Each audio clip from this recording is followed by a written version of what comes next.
아멘. 이 시간 우리가 주신 말씀은 잠언 3장 1절부터 12절, 구약성경 911쪽입니다. 잠언 3장 1절부터 12절. 제가 홀수절, 여러분 짝수절, 우리 영상으로 예배 임하시는 분들 같이 말씀을 읽어주시기 바랍니다. 내 아들아, 나의 법을 잊어버리지 말고 내 마음으로 나의 명령을 지키라.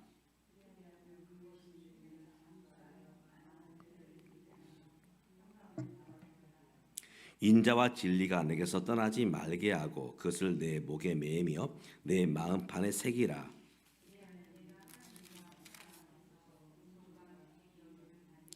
너는 마음을 다하여 여호와를 신뢰하고 내 명철을 의지하지 말라.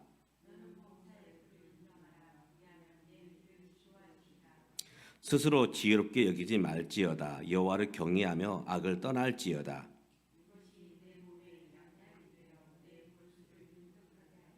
내 재물과 내 소산물에 처음 익은 열매로 여호와를 공경하라.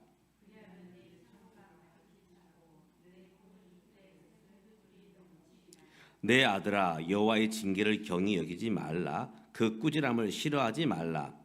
대저 여호와께서 그 사랑하시는 자를 징계하시기를 마치 아비가 그 기뻐하는 아들을 짐승같이 하시느니라. 아멘. 요즘 집들마다 반려견이나 반려동물을 많이 키우고 있습니다. 반려동물을 키울 때 반드시 거쳐야 할 것이 있습니다. 바로 그것이 무엇이냐? 배변 훈련입니다. 배변 훈련. 왜냐하면 이 배변이 잘 이제 되어야 함께 이제 좋은 집에서 살 수가 있지요. 우리가 밖에서 이제 반려동물을 키운다면 큰 문제가 되지 않지만 집안에서 이제 반려동물을 키울 때에 배변 훈련이 되면 함께 이제 반려동물과 사는 것이 그리 어렵지 않지만, 그러나 이 배변 훈련이 되어 있지 않으면 참 쉽지 않음을 보게 됩니다. 이것은 사람도 마찬가지입니다. 사람이 성장하면서 배변 훈련을 시켜요. 우리가 그렇게 자라왔습니다.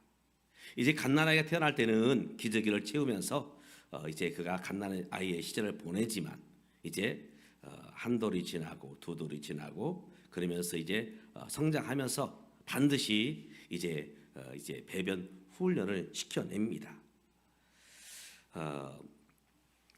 만약에 이 배변 훈련이 잘 안 되면 어떻게 하느냐? 저희 때는 그렇게 했습니다. 제가 자랄 때는 이제 키를 머리에 뒤집어 쓰고 무엇을 얻으러 갑니까? 소금을 얻으러 가요. 그렇게 함으로써 사실은 창피를 주기 위함이 아니라 그렇게 하면 안 된다. 그렇게 하면 너에게 어려움이 있다. 이것을 알려주기 위해서 사실은 이제 키를 뒤집어 쓰고 소금을 얻어오게 했습니다. 이 강아지를 키울 때에도 이 배변 훈련을 시킬 때에 이제 그 보상을 분명히 해야 됩니다. 이 강아지가 배변 훈련을 잘하면 이 강아지가 좋아하는 이제 간식을 주거나 먹을 것을 주지요. 그리고 칭찬을 줍니다. 박수를 쳐주고 잘했다. 저희 집에서도 이제 강아지가 이 배변을 잘 가릴 때마다 먹을 것을 주고 칭찬을 해줘요. 그런데 그렇지 않을 경우에는 이제 그 간식을 주지 않거나 또 약간은 혼을 내킵니다. 그러면 강아지도 생각을 합니다. 배변을 잘했더니 우리 주인님이 나에게 맛있는 간식을 주는구나. 그리고 칭찬을 해주는구나. 그러나 아무데나 실례를 하면 우리 주인님이 싫어하고 내가 좋아하는 간식도 주지 않는구나. 그리고 야단을 맞구나. 그러면서 이 강아지도 이 배변을 잘 이제 구분해서 하게 되는 것입니다. 우리 인생을 살아갈 때 누가 지혜로운 인생이냐, 누가 복된 인생이냐, 그저 좋은 대학을 나왔고, 그저 이제 내가 원하는 직장에 취직을 했고, 그러면 복된 인생이 되고 승리하는 인생이 될 것인가? 사실 그렇지 않습니다. 제가 짧은 인생을 살아오면서 어떤 사람이 참 행복한 사람이냐, 바로 그것은 해야 될 것과 하지 말아야 될 것을 분별할 수 있는 아는 지혜가 있는 사람. 해야 될 것이 있고 하지 말아야 될 것이 있습니다. 내가 하고 싶다 해서 다 그것을 한다면 아마 이 땅은 무질서의 세계가 되고 말 것입니다. 사람도 질서 안에서 세워져 가죠. 우주 만물은 다 질서 가운데서 이제 순응되고 있는 것입니다. 그렇기 때문에 해야 될 것과 하지 말아야 될 것, 또 해야 될 말과 하지 말아야 될 말을 바로 분별할 줄 아는 지혜가 있는 사람, 바로 그가 지혜로운 인생이며 행복한 삶을 살게 되는 것입니다. 오늘 우리가 함께 잠언의 말씀을 읽었는데요. 이 잠언은 우리나라 말로 말하면 속담 또는 격언 또는 우리 인생이 살아가야 될 삶의 이치, 이렇게 표현할 수 있습니다. 하나의 이제 속담이 되어지는 것, 그것은 어느 날 아침에 갑자기 된 것이 아닙니다. 수십 년, 수백 년, 수천을 흐르면서 사람들이 살아보니 인생은 이렇게 살아야 되는구나, 그러면서 만들어진 것이 속담이요, 격언이요, 또 우리에게 주는 인생의 이치일 것입니다. 그렇기 때문에 오늘 이 성경은 특별히 잠언을 통해서 우리가 어떤 인생을 살아야 되는가 하는 모습으로 우리에게 말씀을 주고 있지요. 오늘 특별히 이 솔로몬의 이 잠언, 바로 솔로몬에 의해서 기록되어진 성경입니다. 솔로몬에 의해서. 솔로몬은 임금이 되어서 이제 잠언 3,000개와 또 교훈이 되는 노래를 만들었습니다. 1,005개를 만들어서 그의 자녀들에게 또 인생들에게 인생은 이렇게 살아야 되는 거야 하면서 잠언의 말씀을 남겨주었죠. 특별히 잠언 3장은 이 솔로몬의 잠언 중에서 가장 핵심이 되는 엑기스라 말할 수 있습니다. 엑기스. 오늘 이제 이 잠언을 쓸 때에 누구에게 쓰고 있느냐, 3장 1절에 보면 이렇게 말하고 있습니다. 내 아들아, 내 아들아. 어떻게 보면 그의 육신의 아들이 될 수도 있고, 또 이 시대에 사는 모든 사람을 대표할 수 있습니다. 이 시대에 사는 모든 사람. 솔로몬 이제 임금이었고, 그 당시에는 또 이 임금님은 여러 부인과 함께 삶을 살았지요. 그의 부인이 얼마냐? 왕비만 700명이에요. 그리고 이제 그 첩이 300명, 1000명의 부인과 함께 삶을 삽니다. 그러면 자녀는 얼마나 많을까? 아마 그 자녀만 해도 수십 명, 수백 명이 될 것입니다. 그런데 공식적으로 이제 솔로몬의 뒤를 이어서 이제 왕위를 물려받은 사람은 누구냐? 아들은 누구냐? 르호보암입니다. 르호보암. 그는 공식적으로 이제 솔로몬 임금의 뒤를 이어서, 아버지 뒤를 이어서 이제 왕국을 다스리게 됩니다. 그런데 그의 아들 르호보암은 지혜로운 사람이었는가? 아니면 지혜롭지 못한 사람이었는가? 아버지가 다 지혜롭다고 해서 그 아들이 지혜로운가? 또 아버지가 제대로 학교를 나오지 못했다고 해서 아들 또한 그런가? 결코 그렇지 않습니다. 누가 지혜로운 사람이 될 것이냐? 오늘 잠언에서는 바로 이 부분을 우리에게 말씀하고 있습니다. 르호보암 임금은 아버지 뒤를 이어서 왕위를 물려받았습니다. 근데 그는 정말 지혜롭지 못한, 참 미련스럽게 나라를 이끌었던 그런 임금이었죠. 아버지 솔로몬 왕이 죽고 나서 이제 백성의 지도자들이 이 르호보암 왕에게 찾아옵니다. 임금님, 아버지 때 많은 공사들을 했습니다. 성전도 건축하고 왕궁도 건축하고 나라의 여러 일들을 우리가 해왔습니다. 참 힘들었습니다. 지금이야 이제 여러 기계들이 있어서 뭐 포크리라든지 어떤 이 기계가 있어서 일하기가 그렇게 어렵지 않지만 솔로몬 시대는 그렇지 못했습니다. 모든 것을 사람이 동원돼야 됩니다. 그렇기 때문에 이 공사를 하면서 많은 분들이 돌아가시기도 했어요. 그래서 백성들의 지도자들은 임금님, 이제 공사를 다 마쳤으니, 아버지 솔로몬 임금 때 공사를 다 마쳤으니 이제 이 공사로부터 우리를 조금 쉼을 주십시오. 이때 르호보암 임금이 이렇게 말합니다. 내가 생각해 볼 테니 이제 얼마 뒤에 다시 찾아와라. 르호보암 임금은 백성의 지도를 돌려보낸 후에 아버지 솔로몬 모셨던 원로들을 불러놓고 묻습니다. 지금 백성의 대표들이 나한테 와서 이 공사로부터 힘을 달라고 하는데 어떻게 하면 좋겠느냐. 이제 그 원로들은 이렇게 말합니다. 맞습니다. 지금까지 아버지 솔로몬 때에 많은 공사들을 했는데 너무나 지금 힘들어 있습니다. 지쳐 있습니다. 쉼을 줘야 됩니다. 이제 르호보암 임금이 원로들의 얘기를 듣고 나서 자기와 함께 공부를 했던 젊은 신하들을 불러놓고 또다시 묻습니다. 백성의 대표들이 와서 이렇게 요구를 했고 또 원로들은 이렇게 답변을 했는데 너희는 어떻게 생각하느냐? 이때 젊은 신하들이 말합니다.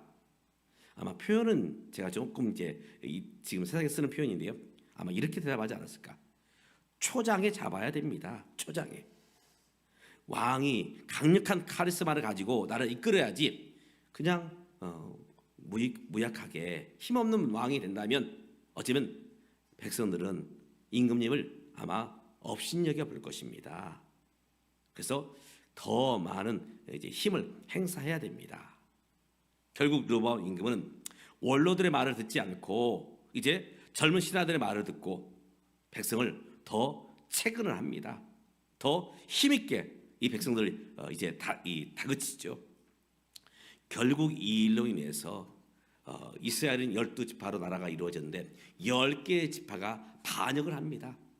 그리고 나라를 세워요. 결국 르호보암은 남쪽에 있는 2개의 지파, 유다 지파와 베냐민 지파만 이 나라를 이끌게 되고 북쪽에 있는 10개의 지파는 독립을 해서 또 하나의 나라를 이제 세우게 됩니다. 바로 그 나라가 북이스라엘이죠. 북이스라엘. 그때 르호보암 임금이 정말 아버지가 주었던 그 지혜를 가지고 백성들의 원로들의 말과 또 백성의 대표들의 이야기를 들을 수 있었다면 나라가 참 평안했을 텐데 참 어리석게 이 행동을 했구나. 바로 오늘 우리가 이 르호보암 임금을 보면서 오늘 우리는 어떤 인생을 살아야 될 것인가. 우리가 살아가면서 많은 사람들에게 충고를 받습니다. 우리가 제일 먼저 충고를 받는 사람은 누구냐? 바로 우리 부모님이죠. 우리 부모님의 이제 훈계가 있지요. 또 우리 학교에 가서는 선생님의 지도가 있습니다. 그리고 교회 와서는 목사님의 권면이 있어요. 이런 조언들과 충고 앞에서 우리가 어떤 태도를 가지고 서야 될 것인가?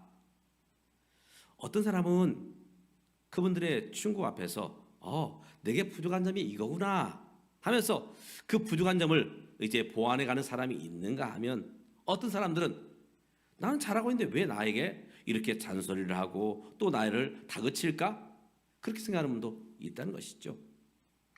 우리 이제 이 솔로몬이 말씀하고 있는 잠언을 통해서 우리가 어떻게 인생을 살아야 될 것인가 함께 결단하는 저와 여러분 될 수 있기를 주님의 이름으로 축복합니다. 아멘. 먼저 오늘 말씀을 통해서 이렇게 말씀하고 있습니다. 우리가 지혜로운 인생을 살고자 한다면 인자와 진리 가운데 행하라. 인자와 진리. 이 인자는 무엇이냐? 사랑입니다. 사랑. 그리고 진리는 뭐냐? 진실되게. 다시 말해서 오늘 말씀 1절은 이렇게 3절을 이렇게 말하고 있습니다. 인자와 진리가 내게서 떠나지 말게 하고 그것을 내 목에 매며 내 마음판에 새기라. 우리 살아가면서 반드시 가져야 할 태도가 무엇이냐? 바로 사랑하는 것과 진실되게 행하는 것. 이것은 가정 안에서 마찬가지입니다. 남편과 아내 사이에 바로 사랑함과 진실함이 있어야 되지요. 부모와 자식 사이에 바로 사랑함과 진실함이 있어야 됩니다. 일터도 마찬가지입니다. 일터도 사실은 사랑하고 또 진실하게 행하는 것. 나라도 마찬가지입니다. 대통령이라고 해서 다 된 게 아니에요. 백성을 사랑하고 진실하게 행하는 것. 어디에서나 우리가 가져야 할 태도는 바로 이것입니다. 사랑하고 진실되게 행하는 것. 하나님과의 관계 속도 마찬가지입니다. 우리 하나님을 사랑하고 진실되게 섬기는 것. 바로 이것이 지혜로운 자의 삶의 모습이라는 것입니다. 만약 이것이 없다면 어떻게 될까? 그가 속한 그 공동체는 깨어지게 되어 있습니다. 사랑과 진실이 없다면 가정이 깨어집니다. 사랑과 진실이 없다면 그 일터도 어려워집니다. 또 나라도 마찬가지입니다. 사랑과 진실이 없다면 그 나라는 세워지기가 어렵다는 것이죠. 그렇기 때문에 우리가 정말 지혜로운 자로서 삶을 살려 한다면 우리가 어디에 있든지 어떤 곳에 있든지 사랑함을 가지고 진실함으로 행하는 저와 여러분 되시기를 주님의 이름으로 축복합니다. 아멘. 두 번째로 지혜로운 삶을 살려 한다면 어떤 모습으로 살아야 되느냐? 범사에 하나님을 인정해야 됩니다. 하나님을 인정하라. 현대인의 성경에 보니까 오늘 말씀 5절 6절에 보면 이렇게 말하고 있습니다. 내 잔꾀를 하나님처럼 생각해서는 안 된다. 무슨 일을 하든지 하나님을 생각하고 그분의 뜻을 새겨보아야 된다. 하나님을 의지해야 된다 말씀하고 있죠. 우리가 살아갈 때에 참 꾀가 필요해요. 우린 그것을 인생의 노하우라 말을 합니다. 그런데 이 꾀 속에는 내 마음대로 하고 싶은 마음이 들어있습니다. 내 마음대로, 내가 편리한 대로. 그런데 우리가 그 꾀는 잠깐은 통용이 됩니다. 가정에서도 일터에서도 관계 속에서 그 꾀가 잠깐은 통해요. 그러나 꾀를 가지고는 인생을 길게 살아갈 수 없다는 것이죠. 보통 우리가 이것을 세상 말로 잔머리라 말합니다. 잔머리. 잔머리가 잠깐은 통합니다. 그러나 끝까지 이것이 통하겠는가? 쉽지 않죠. 우리가 하나님을 의지하면서 해야 됩니다. 그래서 이 성경에서 특별히 잠언에서는 하나님을 의지하는 것과 인간이 가진 꾀, 바로 두 가지를 대비시키고 있습니다. 하나님 앞에 서고자 했던 사람들은 자기의 꾀를 의지하지 않고 하나님 앞에서 삶을 묵묵히 살아갑니다. 요셉이 그랬죠. 꾀를 가지고 살았다면 이제 그 주인 마님의 그 이야기를 듣고 그 뜻대로 살면 그는 얼마든지 편하게 그는 살 수 있습니다. 그러나 그 꾀를 가지고 살지 않고 그리고 그렇기 때문에 그는 주인의 처의 유혹 앞에서 그는 그 유혹을 뿌리칠 수가 있었지요. 오늘 우리가 지혜로운 인생을 살고자 한다면 하나님을 찾아야 됩니다. 하나님을 의지해야 돼요. 하나님의 뜻이 무엇일까? 하나님의 방법이 무엇일까? 바로 그런 마음으로 살고자 한다면 그 삶 속에는 바로 지혜로운 삶이 바로 이어지게 된다는 것입니다. 오늘 저와 여러분이 인생을 살아갈 때 내 잔꾀가 아니라 하나님을 의지함으로 오늘 내게 주어진 삶을 지혜롭게 살아가는 저와 여러분 되시기를 주님의 이름으로 축복합니다. 아멘. 세 번째로 우리가 지혜로운 인생을 살고자 한다면 하나님을 기뻐하는 삶을 살아야 된다. 하나님 기뻐하는 삶을 살아야 된다. 그래서 9절과 10절에 보면 이렇게 말하고 있습니다. 내 재물과 내 수수함물에 처음 익은 열매로 여호와를 공경하라. 그리하면 내 창고가 가득히 차고 내 포도주 틀에 새 포도즙이 넘치게 할 것이다. 우리 어른들이 특별히 이제 할아버지가 되면, 저는 아직 할아버지가 되지 않았지만 우리 손주들이 오면 이제 과자를 사주면서 이렇게 테스트를 합니다. 얘야, 나 과자 하나만 다오. 과자를 뺏어 먹기 위함이 아니죠. 과연 이 손주가 나를 사랑하는가, 이 할아버지를 사랑하는가, 그것을 테스트하기 위함이죠. 그래서 이제 그 손주가 할아버지에게 이제 그 과자를 주면 사실은 그것으로 끝나는 게 아닙니다. 더 좋은 것을 줍니다. 더 많은 것을 풍성하게 주죠. 이것이 할아버지의 마음일 것입니다. 하나님도 그렇습니다. 하나님도 우리 인생을 향해서 사실은 첫 것을 요구하십니다. 첫 것. 11조 아니면 이제 우리가 한 주간을 살 때에 첫날 우리 달력을 보면 이제 어떻게 되느냐? 주일, 일요일, 월, 화, 수, 목, 금, 토 이렇게 되어 있습니다. 첫날을 하나님께 예배하며 살아가는 것, 하나님을 향한 태도인 것입니다. 태도. 그래서 하나님이 기뻐하는 삶을 살아가는 자에게 하나님께서는 더 풍성하게 채워주신다. 우리에게 뺏기 위하신 하나님이 아닙니다. 더 좋은 것을 주시기 위한 하나님이시죠. 하나님께서는 아브라함을 부르시고 그에게 이제 그의 아들을 줄 것을 약속하십니다. 땅을 줄 것을 약속하시죠. 이제 이삭이 태어났습니다. 그것도 100세 아들을 낳았어요. 귀한 아들입니다. 그런데 이제 이삭이 어느 정도 컸을 때에 하나님은 아브라함에게 나타나셔서 내 독자 이삭을 번제로 바치라 말씀하십니다. 바로 아브라함의 믿음을 바로 테스트하기 위함이었죠. 그때 아브라함은 이 하나님의 말씀에 순종합니다. 그래서 모레산에 가서 이 아들 이삭을 번제로 드리라 할 때에 하나님께서는 막으십니다.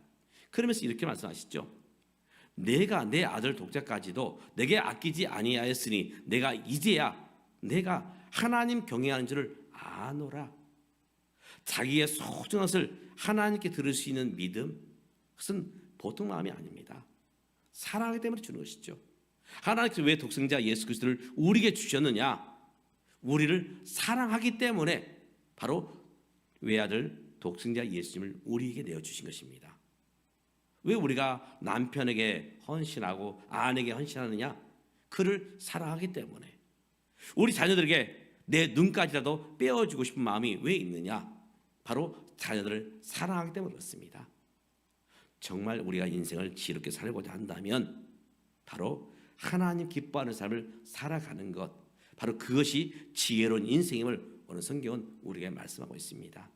오늘 저와 여러분이 하나님 기뻐하는 삶으로 살아가시는 오늘 우리의 모습이 되시기를 주님의 이름으로 축복합니다. 아멘. 그리고 이제 마지막으로 이제 하나님께서는 어떤 인생이 지혜로운 인생인가 말씀하실 때에 바로 하나님의 징계를 가볍게 여기지 말고 그의 꾸지람을 싫어하지 말라. 우리의 인생을 참 잘 사는 것 같지만 실수 없는 인생은 없습니다. 저도 실수합니다. 우리 모두는 사실은 실수를 통해서 배워갑니다. 그런데 그 실수가 주어질 때, 실수를 했을 때에 중요한 것은 그 실수 앞에서 배우는 사람이 있고 배우지 못하는 사람이 있습니다. 우리가 지금까지 이 과학을 발전시켰고 문명을 발전시켰습니다. 그냥 되어진 게 아닙니다. 실수하면서 발전시켜 왔습니다. 실수하면서. 그렇기 때문에 실수가 반드시 나쁜 것만은 아닙니다. 실수가 있었기 때문에 이 실수를 어떻게 개발할까? 실수를 어떻게 보완할까?